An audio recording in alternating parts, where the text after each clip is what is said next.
Praise the Lord. എല്ലാവർക്കും സ്വാഗതം. കത്തോലിക്ക സഭയുടെ വിശ്വാസ നിക്ഷേപം അഥവാ അപ്പസ്തോലിക അനുശാസനം. അങ്ങനെ കത്തോലിക്ക സഭയിൽ ഞാൻ വിശ്വസിക്കുന്നു എന്ന് ഒരുവിധം അഭിമാനത്തോടെ പറയാൻ ഇപ്പോൾ നമുക്ക് കഴിയും. ഇതാ നമ്മൾ 1000-ഓളം ദിവസമാകാൻ പോവുകയാണ്. 937-ാമത്തെ എപ്പിസോഡാണിത്. നിങ്ങൾ ഓൺലൈനായിട്ട് ഓഫ്ലൈനായിട്ടും ഇതിൽ പങ്കുകൊണ്ടിരിക്കുന്ന നിങ്ങൾക്ക് സഭയുടെയും കർത്താവ് ഈശോ മിശിഹായുടെയും വലിയ അനുഗ്രഹം ഓരോ ദിവസവും അനുഭവിച്ചുകൊണ്ടിരിക്കുന്നു. നമ്മൾ ഈ വിശ്വാസ പ്രബോധന പ്രസരണത്തിൻ്റെ ഭാഗമായി പഠിക്കുന്നത് കിഴക്കിൻ്റെ വെളിച്ചം എന്ന വലിയ ജ്ഞാനമാണ്. കിഴക്കിൻ്റെ വെളിച്ചം. ഈ അപ്പസ്തോലിക പ്രബോധനം നമ്മൾ പഠിക്കാൻ ആരംഭിച്ചത് നമുക്കറിയാം സാഹചര്യം എന്തുകൊണ്ടാണെന്ന്. എന്നാൽ ആ സാഹചര്യത്തിൽ ഇപ്പോഴും വലിയ മാറ്റങ്ങളൊന്നും ഉണ്ടായിട്ടില്ല. നമുക്ക് വളരെ ശക്തമായി പ്രാർത്ഥിക്കണം. ഈ പ്രശ്നങ്ങൾ കാരണം ഒരു ഗുണമുണ്ടായി, നമ്മൾക്ക് കിഴക്കിൻ്റെ വെളിച്ചം പഠിക്കാൻ സാധിച്ചു. സ്നേഹമുള്ളവരെ, ഈ കിഴക്കിൻ്റെ വെളിച്ചം എല്ലാ സ്ഥലത്തും പ്രകാശിക്കട്ടെ. ഇന്ന് 2024 ജൂൺ മാസം 4-ാം തീയതിയാണ്. നമുക്കൊരുമിച്ച് പ്രാർത്ഥിക്കാം. പ്രത്യേകിച്ച് എറണാകുളം അങ്കമാലി അതിരൂപതയിലെ ഇന്ന് നിലവിലുള്ള ഈ പ്രശ്നത്തിന് പരിഹാരം പരിശുദ്ധാത്മാവ് തന്നെ എല്ലാവരുടെയും ഹൃദയത്തെ പ്രകാശിപ്പിക്കുന്നതിലാണ്. നമ്മുടെ വാത്സല്യഭാജനങ്ങളും സ്വന്തം സഹോദരങ്ങളുമായ എറണാകുളം അങ്കമാലി അതിരൂപതയിലെ എല്ലാ വൈദികരും സന്യസ്തരും വിശ്വാസികളും മാർപ്പാപ്പയോടും സഭയോടും അനുസരണത്തോടും സഭാപ്രബോധനത്തോട് യോജിപ്പോടും ചേർന്നാനായിട്ടുള്ള വിനയവും കീഴ്വഴക്കവും അനുസരണം ഉണ്ടാകട്ടെ എന്ന് നമുക്ക് പ്രാർത്ഥിക്കാം. എല്ലാവരും ചേർന്ന് സ്വർഗസ്ഥനായ ഞങ്ങളുടെ പിതാവേ, അങ്ങയുടെ നാമം പൂജിതമാകണമേ, അങ്ങയുടെ രാജ്യം വരണമേ, അങ്ങയുടെ തിരുമനസ് സ്വർഗത്തിലെ പോലെ ഭൂമിയിലുമാകണമേ. അന്നു വേണ്ട ആഹാരം ഇന്ന് ഞങ്ങൾക്ക് നൽകണമേ. ഞങ്ങളോട് തെറ്റ് ചെയ്യുന്നവരോട് ഞങ്ങൾ ക്ഷമിക്കുന്നത് പോലെ ഞങ്ങളുടെ തെറ്റുകൾ ഞങ്ങളോട് ക്ഷമിക്കണമേ. ഞങ്ങളെ പ്രലോഭനങ്ങളിൽ ഉൾപ്പെടുത്തരുതേ. ദുഷ്ടാരൂപിൽ ഞങ്ങളെ രക്ഷിക്കണമേ. പ്രത്യേകിച്ച് എറണാകുളം അങ്കമാലി അതിരൂപതയിലെ എല്ലാവരെയും ദുഷ്ടാരൂപിൽ നിന്ന് രക്ഷിക്കണമേ. എന്തുകൊണ്ടെന്നാൽ രാജ്യവും ശക്തിയും മഹത്വവും അങ്ങയുടേതാണ്. അങ്ങയുടെ മഹത്വം ഞങ്ങളെല്ലാവരിലും പ്രകാശിക്കട്ടെ. സ്നേഹമുള്ളവരെ, ഓറിയന്റാലെ ലൂമൻ, കിഴക്കിൻ്റെ വെളിച്ചം. ഈ കിഴക്കിൻ്റെ വെളിച്ചത്തിലൂടെ നമ്മൾ മനസ്സിലാക്കുന്ന വലിയൊരു രഹസ്യം, ആഗോള സഭയിൽ എത്ര റീത്തുകളുണ്ട്, ആ ഓരോ റീത്തുകളുടെയും പ്രാധാന്യം എന്താണെന്നും പ്രത്യേകിച്ച് 23 പൗരസ്ത്യ റീത്തുകളുണ്ട്. 23 പൗരസ്ത്യ റീത്തുകളെക്കുറിച്ചും അതിൻ്റെ പേര് വിവരങ്ങൾ ഞാൻ ശേഖരിച്ചു വച്ചിട്ടുണ്ട്. നിങ്ങൾക്ക് ആർക്കെങ്കിലും വേണമെങ്കിൽ അതിൻ്റെ പട്ടിക അയച്ചു തരാം. നിങ്ങൾ എനിക്ക് എഴുതിയാൽ മതി. ദ ലിസ്റ്റ് ഓഫ് ദ റീത്തുകളുടെ ലിസ്റ്റ് എന്ന് പറയാൻ എനിക്ക് എഴുതി ഞാൻ അയച്ചു തരാം. ഈ പൗരസ്ത്യ സഭകളെക്കുറിച്ചുള്ള അറിവ് തന്നെ വിശ്വാസത്തിൻ്റെ വലിയൊരു ഘടകമാണെന്ന് ഈ പ്രബോധനത്തിൽ മാർപ്പാപ്പ പറഞ്ഞത് നമ്മൾ വിശദീകരിക്കാനുള്ളതാണത്.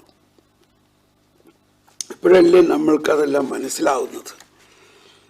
അപ്പോൾ ഈ പ്രബോധനം ഇറങ്ങിയിട്ടും ഇപ്പോൾ എത്ര വർഷമായി? 1995 ഈ പ്രബോധനം ഇറങ്ങിയെങ്കിലും ഇത് അധികം ആരും കേട്ടിട്ടില്ല, കണ്ടിട്ടില്ല. ഇത് സെമിനാരികളിൽ വേണ്ട രീതിയിൽ പഠിപ്പിച്ചിട്ടില്ല. ഇത് നമ്മളിപ്പോൾ പഠിക്കുമ്പോഴല്ലേ, ഇന്നിപ്പോൾ ഞാൻ എടുക്കാൻ പോകുന്ന ഭാഗം ഞാൻ ഇന്നലെ വീണ്ടും ഇരുന്ന് പഠിച്ചു, അതിന് വിശകലനം ചെയ്തു, ധ്യാനിച്ചപ്പോഴാണ് അതിലടങ്ങിയിരിക്കുന്ന വലിയ രഹസ്യം. എൻ്റെ സ്നേഹമുള്ളവരെ, ഇത് ഞാൻ പഠിക്കുന്നത് അത് ഇംഗ്ലീഷും മലയാളവും കൂടി ചേർത്ത് പഠിക്കുന്നത് കൊണ്ടാണ് എനിക്കിത് ഇത്രയും മനസ്സിലാവുന്നത്. അല്ലെങ്കിൽ ഇത് ആർക്ക് മനസ്സിലാവുമെന്ന് ഞാൻ ചിന്തിക്കുകയാണ്. ഇത് മനസ്സിലാക്കാത്ര എളുപ്പമല്ല. മാത്രമല്ല, ജോൺ പോൾ രണ്ടാമൻ മാർപ്പാപ്പയുടെ ഒരു ശൈലി, ഞാൻ 25 വർഷത്തിലധികം ജോൺ പോൾ രണ്ടാമൻ മാർപ്പാപ്പയുടെ എല്ലാ പ്രബോധനങ്ങളും പഠിക്കാനിടയായതുകൊണ്ട് പിതാവിൻ്റെ ഒരു ശൈലി എനിക്കറിയാം. പിതാവിൻ്റെ ഒരു ശൈലി, ഞാനതൊരു അഹങ്കാരം പറയണതല്ല, അത് ഒരു ജീവിതകാലം മുഴുവൻ്റെയും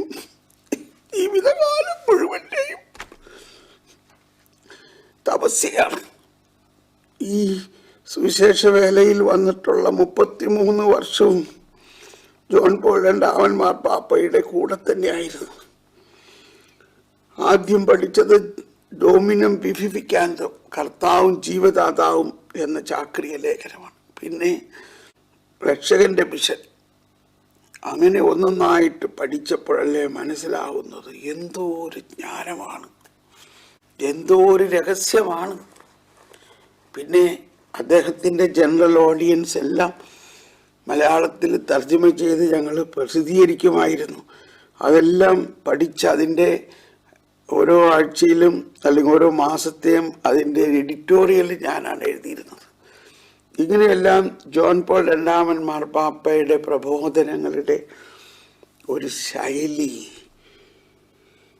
പഠിക്കാനിടയായി. സ്നേഹമുള്ളവരെ, അത് പഠിക്കുമ്പോഴാണ് ഇതിൻ്റെ അന്തരാർത്ഥത്തിൽ അടങ്ങിയിരിക്കുന്ന രഹസ്യങ്ങളെ നമുക്ക് ശരിക്കും മനസ്സിലാകുകയുള്ളൂ. നമ്മളിപ്പോൾ പഠിച്ചുകൊണ്ടിരിക്കുന്നത് 10ാമത്തെ ഖണ്ഡികയാണ്, വിശുദ്ധ വചനവും വിശുദ്ധ കുർബാനയ്ക്കും നടുവിൽ. അതിൻ്റെ ആദ്യത്തെ ഭാഗങ്ങൾ ഞാൻ ഇന്നലെയും വീണ്ടും വായിച്ചു, 3ാമത്തെ റൗണ്ട്. ഇനി ഞാനത് വായിക്കുന്നില്ല. ഇപ്പോൾ നമ്മൾ ആദ്യത്തെ 3 ഖണ്ഡികകൾ കഴിഞ്ഞതിന് ശേഷമുള്ള സെന്റൻസാണ് നമ്മൾ എടുക്കുന്നത്. അഗാധമായ ദൈവകാരുണ്യത്തിൻ്റെ മുമ്പിൽ, അതായത് ഇന്നലെ നമ്മൾ ആ വചനത്തിൻ്റെ കാര്യങ്ങളും യാമപ്രാർത്ഥനയുടെ കാര്യങ്ങളും പഠിച്ചു. Standing before the abyss of divine mercy, അതാണ് ഇന്ന് നമ്മൾ എടുക്കുന്നത്. അത് വളരെ വലിയ ഒരു പ്രബോധനമാണ്. അതുകൊണ്ട് ഞാൻ മുൻകൂട്ടി നിങ്ങളുടെ പ്രത്യേക അറ്റൻഷൻ ക്ഷണിക്കുന്നു. ഇത് എളുപ്പം മനസ്സിലാവുന്ന ഒരു കാര്യമല്ല. ഇത് കുറച്ച് ആഴമായി അറ്റൻഷൻ തരണം. നിങ്ങൾ പരിശുദ്ധാത്മാവിനോട് വിധേയപ്പെട്ടുകൊണ്ട് പരിശുദ്ധാത്മാവിൻ്റെ സഹായത്തോടെ വേണം ഇത് കേൾക്കാൻ. ഇത് ഇംഗ്ലീഷിലും മലയാളത്തിലും കേൾക്കണം. അപ്പം ഇവിടെ പറഞ്ഞിരിക്കുന്നത് അഗാധമായ എന്ന് പറയുമ്പോൾ തന്നെ അതിന് ഇംഗ്ലീഷിൽ കൊടുത്തിരിക്കുന്ന വാക്ക് അബിസ് എന്നാണ്. അബിസ്, അതിന് നമ്മുടെ ബൈബിൾ പദം അനുസരിച്ച് അഗാധത്തിൽ നിന്നു ഞാൻ വിളിക്കുന്നു. അതോടൊപ്പം തന്നെ ആഴം എന്ന വാക്കാണ്. ആഴം, അത് സങ്കീർത്തനത്തിൽ ആഴത്തെ വിളിക്കുന്നു എന്നുള്ള ആ പദവുമായിട്ട് വേണം അതിനെ യോജിച്ചു കൊണ്ടുപോകാൻ. ആഴത്തെ വിളിക്കുന്നു. Standing before the abyss of divine mercy. Abyss, അഗാധമായ ദൈവകാരുണ്യത്തിൻ്റെ, കണ്ടോ, മുമ്പിൽ നിന്നൊക്കെ പറയുമ്പോൾ പോരാ, ദൈവകാരുണ്യത്തിൻ്റെ മുമ്പിൽ നിൽക്കുമ്പോഴും കണ്ടോ. അപ്പോൾ ദൈവകാരുണ്യത്തിൻ്റെ അഗാധമായ ആ സാന്നിധ്യത്തിൻ്റെ മുൻപിൽ, സാന്നിധ്യം എന്ന് പറഞ്ഞാൽ മതിയാവും, ആ സാഗരത്തിൻ്റെ മുമ്പിൽ, ആ കടലിൻ്റെ മുമ്പിൽ, ആ കരുണാസാഗരത്തിൻ്റെ മുമ്പിൽ നിൽക്കുമ്പോഴും, അതാണ് standing before the abyss of divine mercy. അതായത് ഈശോയുടെ ബലിയർപ്പണത്തിന്റെ ഏറ്റവും മൂർധന്യ അവസ്ഥയിൽ ഒരു വശത്ത് ഈശോയുടെ വചനം, മറുവശത്ത് ഈശോയുടെ ശരീരം ഭക്ഷിക്കാൻ നൽകുന്നു. അപ്പോൾ അതിൻ്റെ ഇടയ്ക്ക് ആ വിശുദ്ധ കുർബാനയാവുന്ന ദിവ്യ കാരുണ്യത്തിൻ്റെ, അഗാധമായ ദൈവകാരുണ്യത്തിൻ്റെ മുമ്പിൽ നിൽക്കുമ്പോഴും, standing before the abyss of divine mercy. ഇപ്പോൾ ഇത് ആദ്യമായിട്ട് ഇതൊരു സന്യാസിയുടെ പോയിന്റ് ഓഫ് വ്യൂവിലാണ്. പക്ഷെ എന്നിരുന്നാലും എല്ലാ ആത്മായർക്കും ഈ കാര്യത്തിൽ വേറെ വ്യത്യാസമൊന്നുമില്ല. ദൈവത്തിൻ്റെ കരുണയും ദൈവത്തിലുള്ള വിശ്വാസവും ഇതിൻ്റെ കാര്യത്തിൽ നമ്മളെല്ലാവരും ഒരുപോലെയാണ്. ആ അഗാധമായ ആഴമായ ദൈവകാരുണ്യത്തിൻ്റെ മുൻപിൽ നിൽക്കുമ്പോഴും നാം തൻ്റെ സമ്പൂർണമായ ദാരിദ്ര്യാവസ്ഥയെക്കുറിച്ചുള്ള അവബോധത്തെ പ്രഘോഷിക്കാനേ ഒരു സന്യാസിക്ക് കഴിയൂ. അതായത് അതിനെ മറ്റൊരു വിധത്തിൽ കൊച്ചുരസ്യ പുണ്യവതി പറയാറുള്ളത്, ഞാൻ എൻ്റെ കയ്യിൽ ഒന്നുമില്ലാത്ത എൻ്റെ കൈകളോടുകൂടി ഞാൻ നിൻ്റെ അടുത്ത് വരുന്നു, ഒന്നുമില്ല എൻ്റേതായിട്ട്. പൗലോസ്ലീഹയുടെ ലേഖനത്തിൽ നമ്മൾ കേട്ടിട്ടുണ്ട്, എന്താണ് നമുക്ക് സ്വന്തമായിട്ടുള്ളത്? അല്ലയോ മനുഷ്യ, സ്വന്തമായിട്ട് എന്താണ് നിന്റെ കയ്യിലുള്ളത്? അതെവിടെയാണ്? 1 കൊരിന്ത്യർ 4:7 മറ്റോ ആണെന്ന് തോന്നണം. അപ്പോൾ അത് തന്നെയാണ് ഇവിടെ പറയുന്നത്. ഒരു സന്യാസി അല്ലെങ്കിൽ സന്യാസിനി ഈ അഗാധമായ ദൈവകാരുണ്യത്തിൻ്റെ മുമ്പിൽ നിൽക്കുമ്പോൾ എന്താണ് അവരുടെ മനോഭാവം? സമ്പൂർണമായ ദാരിദ്ര്യാവസ്ഥയെക്കുറിച്ചുള്ള അവബോധത്തെ പ്രഘോഷിക്കാനേ ഒരു സന്യാസിക്ക് കഴിയും. ഇവിടെയാണ് നമ്മുടെ വിഷയം. 1 കൊരിന്ത്യർ 4:7 തന്നെയാണ്. നിനക്കെന്ത് പ്രത്യേക മഹാത്മ്യമാണുള്ളത്? ദാനമായി ലഭിച്ചതല്ലാതെ നിനക്കെന്തുണ്ട്? എല്ലാം ദാനമായിരിക്കെ ദാനമല്ല എന്ന മട്ടിൽ എന്തിന് നീ അഹങ്കരിക്കുന്നു?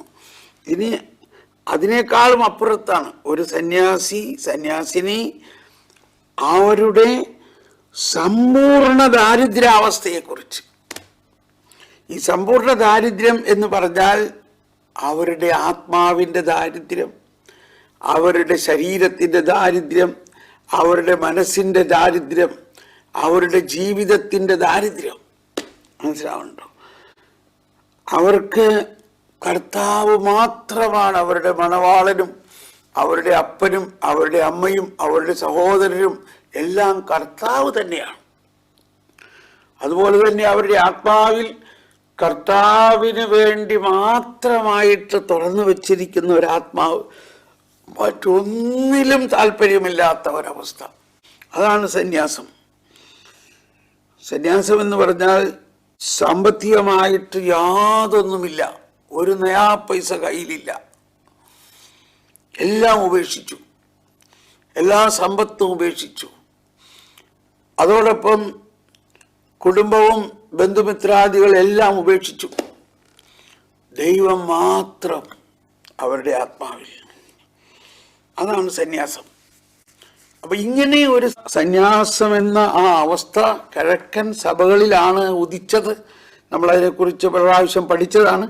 എന്നാൽ അതിൻ്റെ അഭ്യാസത്തിൽ, അതിൻ്റെ അനുഭവത്തിൽ ഇന്നുള്ള വെല്ലുവിളികൾ വളരെ വലുതാണ്.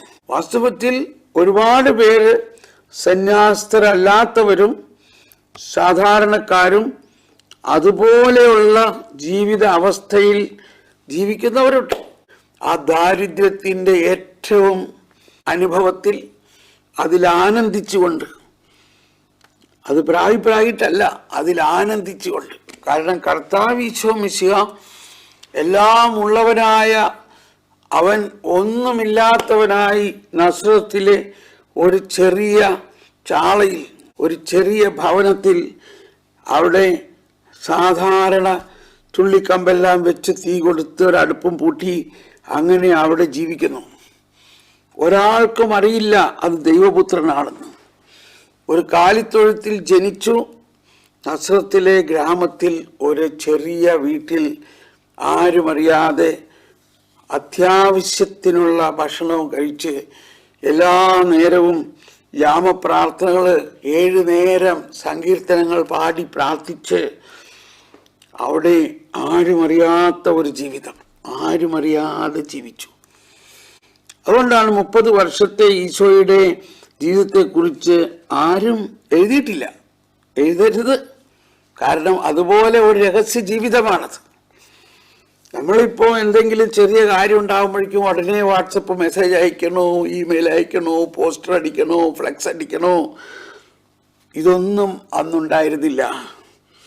ഭാഷണമില്ല, വാക്കുകളില്ല, ശബ്ദം പോലും കേൾക്കാനില്ല. എന്നിട്ടും അവയുടെ സ്വരം ഭൂമിയിലെങ്ങും വ്യാപിക്കുന്നു. അവയുടെ വാക്കുകൾ ലോകത്തിൻ്റെ അതിർത്തിയോളം എത്തുന്നു. അവിടെ ഏക ശബ്ദം ഉണ്ടായിരുന്നത് ഈശോയും മാതാവും അയൽവക്കത്തുള്ള ബന്ധുമിത്രാദികളും കൂടി 7 നേരം സങ്കീർത്തനങ്ങൾ പാടി പ്രാർത്ഥിച്ചിരുന്നു. ഈ സങ്കീർത്തനങ്ങളെല്ലാം ഈശോ തന്നെ പാടി പ്രാർത്ഥിച്ചിരുന്നതും ഈശോയുടെ രക്ഷാകര രഹസ്യങ്ങളാണ് അതിൽ അടങ്ങിയിരിക്കുന്നത് എന്നുള്ള വിവരം തന്നെ എത്ര പേർക്കറിയാം? സ്നേഹമുള്ളവരെ, അങ്ങനെ ഉള്ള സമ്പൂർണമായ ദാരിദ്ര്യാവസ്ഥയെക്കുറിച്ചുള്ള അവബോധത്തെ പ്രഘോഷിക്കാനേ ഒരു സന്യാസിക്ക് കഴിയൂ. എങ്ങനെയാ അത് പ്രഘോഷിക്കണത്? അത് പ്രഘോഷിക്കണത് എങ്ങനെയാ? തൻ്റെ പ്രാർത്ഥനയിലൂടെ. ഉദാഹരണത്തിന് 27-ാം സങ്കീർത്തനത്തിൽ ഒരു വരി ഇപ്പം എൻ്റെ മനസ്സിൽ വരികയാണ്. ഒരു കാര്യം ഞാൻ കർത്താവിനോട് അപേക്ഷിക്കുന്നു, ഒരു കാര്യം മാത്രം ഞാൻ തേടുന്നു, കർത്താവിൻ്റെ മാധുര്യം ആസ്വദിക്കാനും കർത്താവിൻ്റെ ആലയത്തിൽ അവിടത്തെ ഹിതമാരായാനും തന്നെ. ജീവിതകാലം മുഴുവൻ അവിടത്തെ ആലയത്തിൽ വസിക്കാൻ തന്നെ. കണ്ടോ, ഒരു കാര്യം.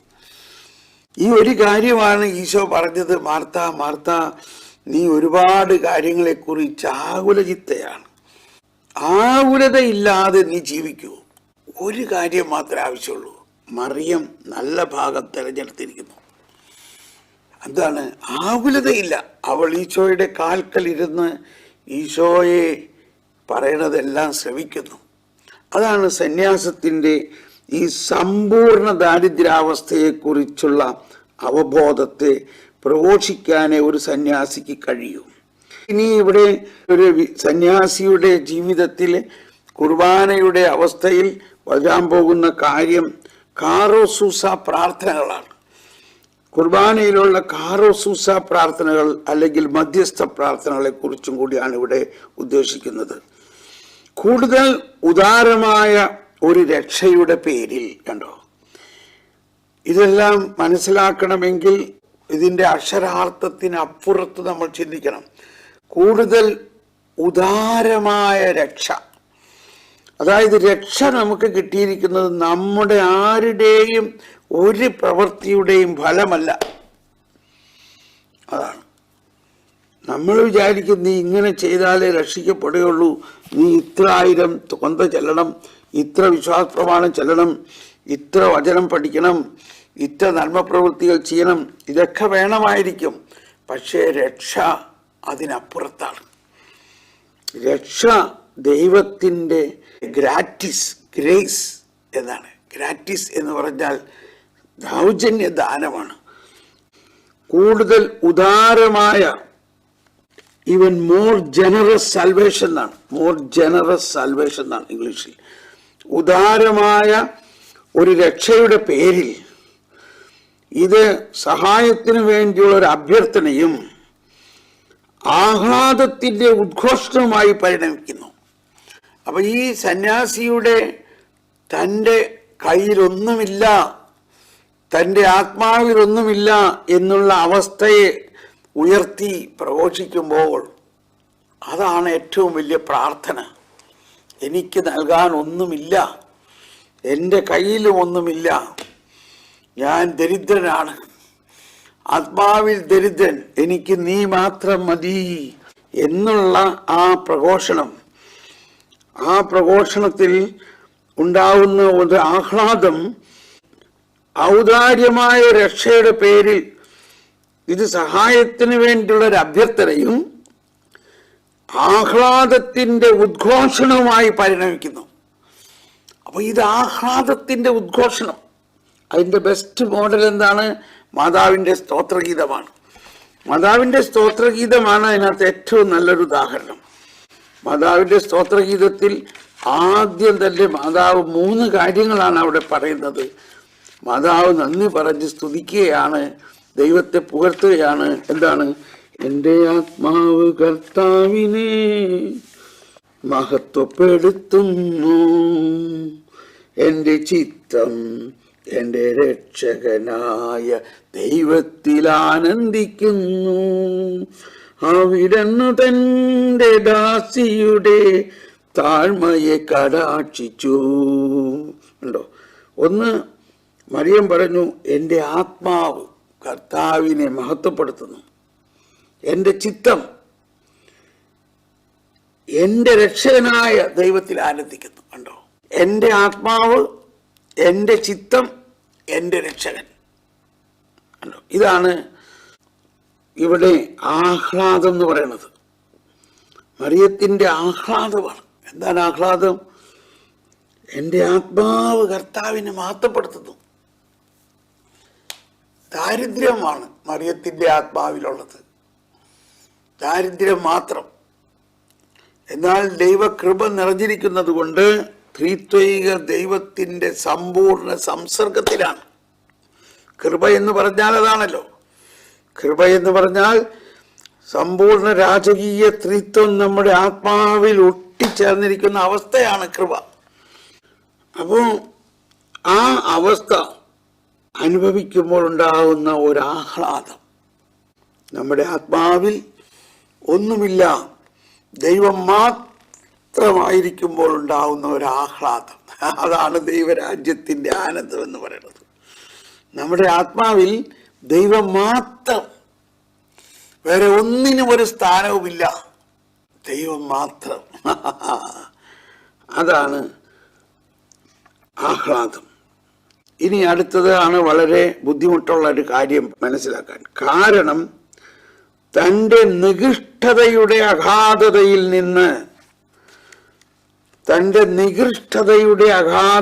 നിന്ന് ഇത്തരത്തിലുള്ള രക്ഷ അചിന്ത്യമാണ്. ഇപ്പൊ നേരത്തെ ആ രക്ഷയെക്കുറിച്ച് മനസ്സിലാക്കി. എന്നാൽ ഇവിടെ പറയുന്നത് ഈ രക്ഷ,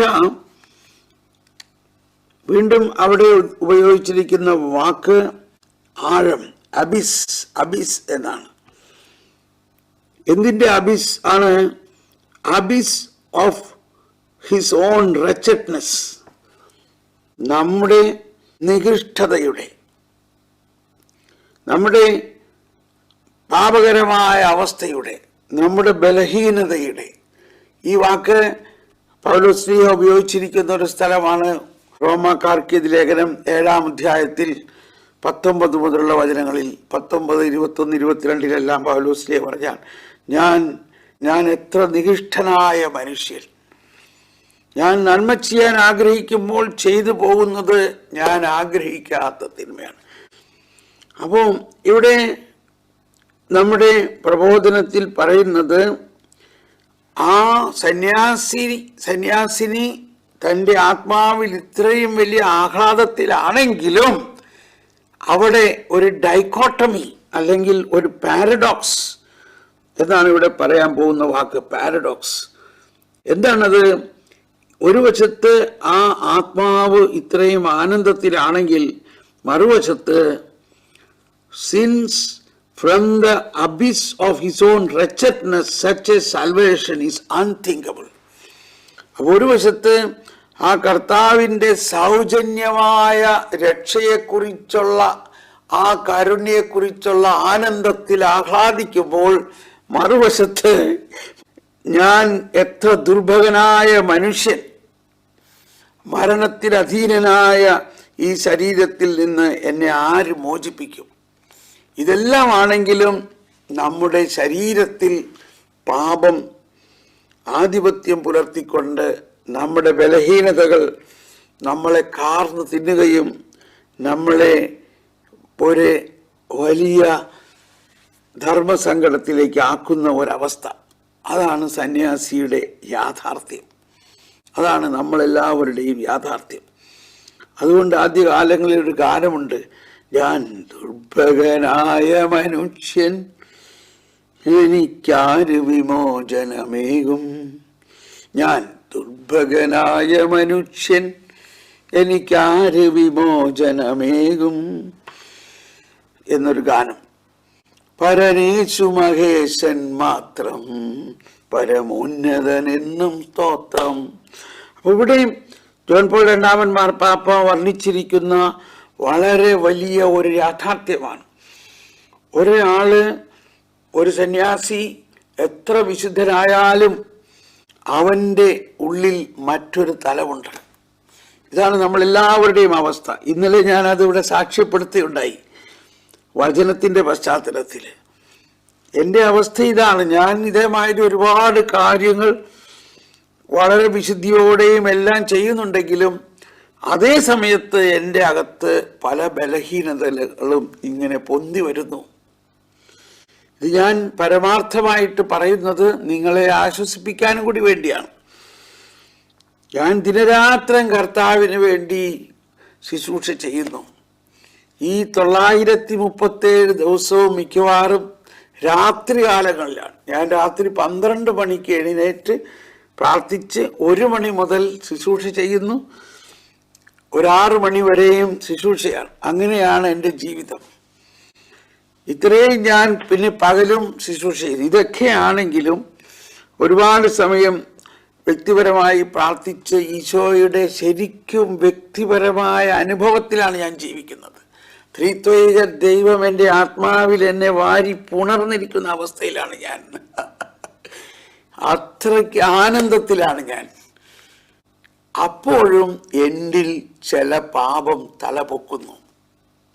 അതാണ് ഇവിടെ പൗലോസ്ലീഹ പറയുന്നത്, ഞാൻ നന്മ ചെയ്യാൻ ആഗ്രഹിക്കുന്നെങ്കിലും ചെയ്തു പോകുന്നത് ആഗ്രഹിക്കാത്ത തിന്മയാണ്. എങ്കിൽ അത് ചെയ്യുന്നത് ഞാനല്ല, എന്നിൽ വസിക്കുന്ന തിന്മയാണ്. അതാണ് ഇവിടെ പറയുന്നത്. ഈ ആഹ്ലാദത്തിന്റെ ആഘോഷണവുമായി പരിണമിക്കുന്നു. കാരണം തൻ്റെ നികൃഷ്ടതയുടെ അഗാധതയിൽ നിന്ന് ഇത്തരത്തിലുള്ള രക്ഷ അചിന്ത്യമാണ്, അൺതിങ്കബിൾ. എന്നാൽ മറുവശത്ത് നമ്മുടെ ഹൃദയത്തിലും നമ്മുടെ മനസ്സിലും നമ്മുടെ ശരീരത്തിലും നടമാടുന്ന ആ നികൃഷ്ടത, എത്ര നികൃഷ്ടനായ ഒരു മനുഷ്യനാണ് നമ്മളെന്ന് നമുക്കേ അറിയുള്ളൂ. ആ നികൃഷ്ടതയുടെ അഗാധതയിൽ അല്ല, മറുവശത്ത് കരുണയുടെ അഗാധത നമ്മൾ കണ്ടു. ഇവിടെ നമ്മുടെ നികൃഷ്ടതയുടെ അഗാധതയിൽ ഇത്തരത്തിലുള്ള രക്ഷ അചിന്ത്യമാണ്. അങ്ങനെ നമുക്ക് ചിന്തിക്കാൻ പോലും സാധിക്കില്ല. അതാണ് മറ്റൊരു വശം. ഇനിയാണ് ഇതിൻ്റെ പ്രാക്ടിക്കൽ സ്റ്റെപ്പ്. അതുകൊണ്ട് ഒരു സന്യാസി എന്ത് ചെയ്യുന്നു?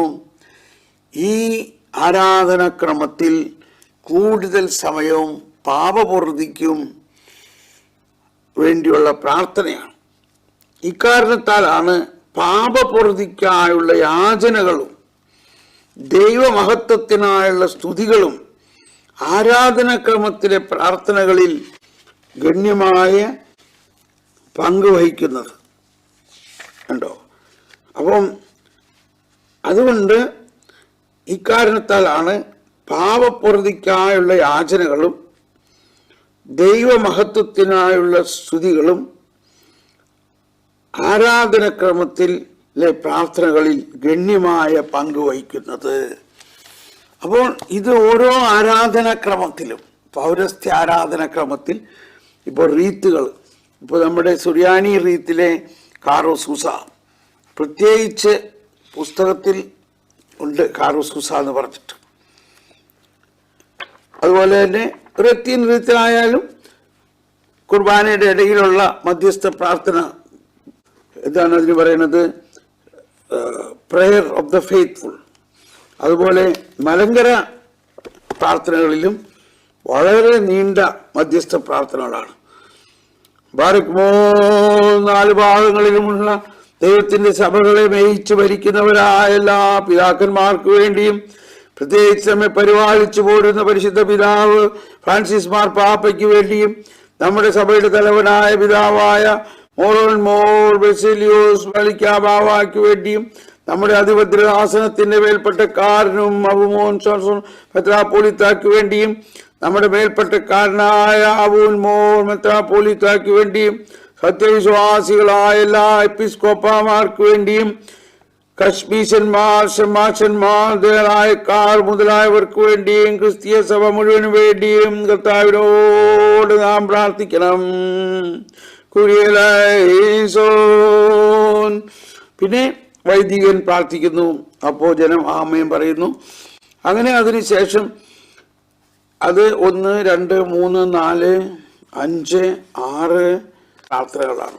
അതിന് അവസാനം ദൈവമേ, സത്യവിശ്വാസത്തോടുകൂടെ ഞങ്ങളിൽ നിന്ന് വേർപിരിഞ്ഞ സകല മരിച്ചുപോയവരെയും ആശ്വസിപ്പിച്ച് പുണ്യപ്പെടുത്തണമേ.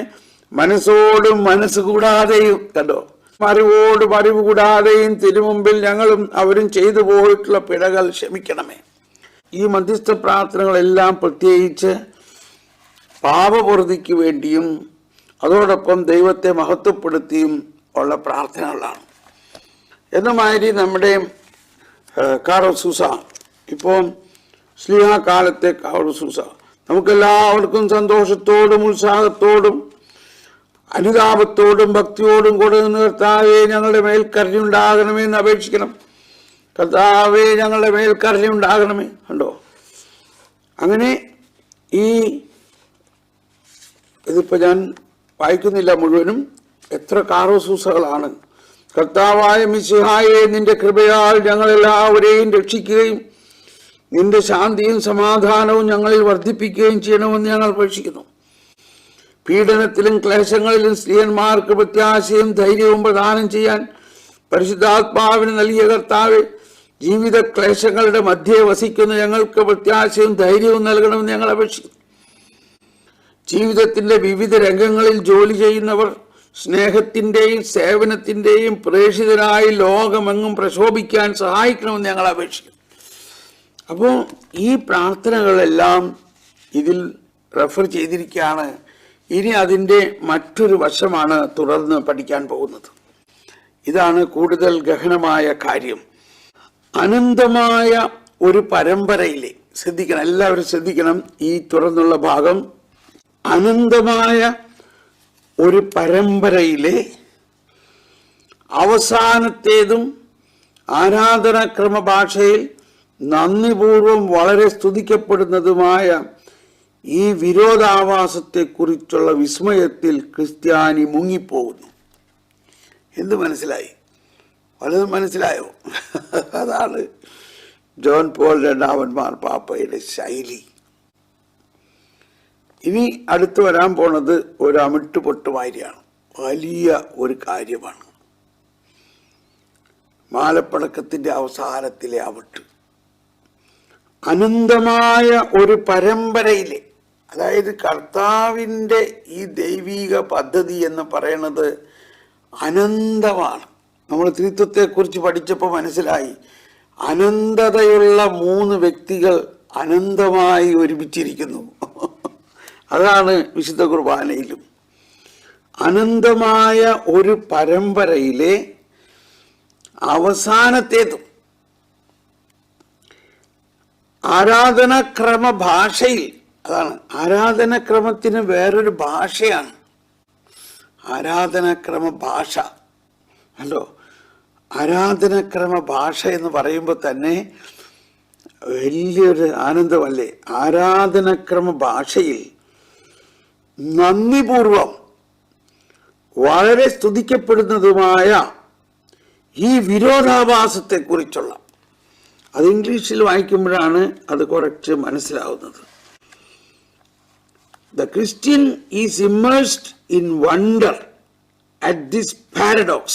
അതാണ് ഈ വിരോധാഭാസം എന്ന് ഉള്ളതിന് ഇവിടെ എഴുതിയിരിക്കുന്നത്. at this paradox.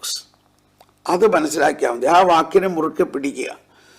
1 കൊരിന്ത്യർ 1:18 കുരിശിന്റെ രഹസ്യത്തെക്കുറിച്ച് അവിടെ എഴുതിയിരിക്കുന്നത് പാരഡോക്സ് ഓഫ് ദ ക്രോസ് എന്നാണ്.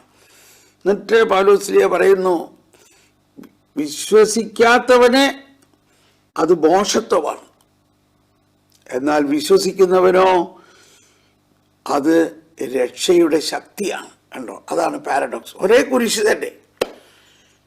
വിശ്വസിക്കാത്തവന് അത് മോശത്വമാണ്, എന്നാൽ വിശ്വസിക്കുന്ന നമുക്കോ അത് ദൈവത്തിൻ്റെ ശക്തിയാണ്. അപ്പോൾ അങ്ങനെ ഒരു രഹസ്യം ഈ പ്രാർത്ഥനയിലും വിശ്വാസത്തിലുമുണ്ട്. നമ്മളെല്ലാ ദിവസവും നമ്മുടെ ജീവിതത്തിൽ ഇത് അനുഭവമാണ്. ഒരു പാരഡോക്സ്, ഒരു വിരോധാഭാസം. ഇത് വളരെ പ്രധാന കാര്യമാണ്. ഒരു വിരോധാഭാസം. ഒന്ന്, ഈ പറഞ്ഞ വലിയ അനന്തമായ കരുണയുടെ ആ കരുണാസാഗരത്തിൻ്റെ മുമ്പിൽ നമ്മൾ നിൽക്കുന്നു. അതേ സമയത്ത് ആ കരുണയെക്കുറിച്ച് നമ്മൾ ആനന്ദിക്കുന്നു. അതേ സമയത്ത് നമ്മുടെ ഉള്ളിൽ ഇതാ അതിഭയാനകമായ ബലഹീനതയും അശുദ്ധിയും നിൽക്കുന്നു. എങ്കിലും നമ്മൾ വിശ്വസിക്കണം. അതാണ് പാരഡോക്സ്. പൗലോസ് തന്നെ പറയുന്നുണ്ട്, വിശുദ്ധിയെക്കുറിച്ച് വാതോരാതെ പറയുന്നു. അതേ സമയത്ത് പൗലോസ് പറയുന്നുണ്ട്, എന്നെ ഞാൻ അഹങ്കരിക്കാതിരിക്കാൻ എൻ്റെ ശരീരത്തിൽ പിശാചിനെ കൊണ്ടൊരു മുള്ളു തല്ലിയിരിക്കണമെന്ന്. കേട്ടോ, ഇതൊന്ന് മാറാൻ വേണ്ടിയിട്ട് ഞാൻ ഈ ബലഹീനതയിൽ നിന്ന് മുക്തി കിട്ടാൻ വേണ്ടി ഞാൻ 3 പ്രാവശ്യം പ്രാർത്ഥിച്ചിട്ട് കർത്താവ് പറഞ്ഞു, വേണ്ട, അതവിടെ ഇരിക്കട്ടെ, നിനക്ക് എൻ്റെ കൃപ മതി. കണ്ടോ, ഇതാണ് പാരഡോക്സ്, വിരോധാഭാസം. ഒരു വശത്ത് കർത്താവിൻ്റെ അതിവിശുദ്ധി നമ്മിലേക്ക് പ്രവഹിക്കുന്നു, രക്ഷ. അതേ സമയത്ത് കർത്താവ് തന്നെ നമ്മുടെ ഉള്ളിൽ ചില വിരോധാഭാസം നിലനിർത്തുന്നു. അതുകൊണ്ട് ഇത് വളരെ സൂക്ഷിച്ച് മനസ്സിലാക്കണം. ഒന്നുകൂടി, അനന്തമായ ഒരു പരമ്പരയിലെ അവസാനത്തെയും ആരാധനക്രമ ഭാഷയിൽ നന്ദിപൂർവം വളരെ സ്തുതിക്കപ്പെടുന്നതുമായ ഈ വിരോധാഭാസത്തെക്കുറിച്ചുള്ള വിസ്മയത്തിൽ, അതാണ് അതിനെക്കുറിച്ചുള്ള വിസ്മയത്തിൽ ക്രിസ്ത്യാനി മുങ്ങിപ്പോകുന്നു. എന്നിട്ട് അടുത്തതാണ്, എന്താണ് ആദ്യത്തെ വിരോധാഭാസം? അപരിമേയൻ പരിമിതി അംഗീകരിക്കുന്നു.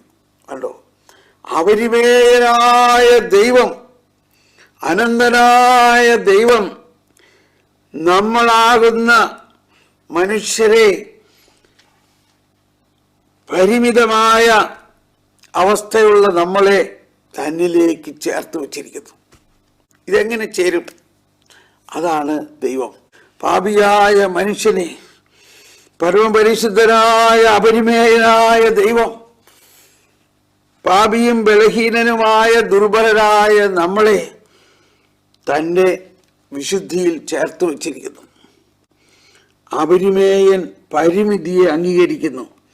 The immense accept the limitation. The immense accept the limitation. അപരിമേയൻ പരിമിതിയെ അംഗീകരിക്കുന്നു. കന്യക പ്രസവിക്കുന്നു. കണ്ടോ, വേറൊരു പാരഡോക്സ്. എന്താണ് പാരഡോക്സ്? കന്യക ഗർഭം ധരിക്കുന്നു. കന്യകയായിരിക്കെ, ഒരു പുരുഷ ബന്ധമില്ലാതെ കന്യക ഗർഭം ധരിക്കുന്നു. What A paradox.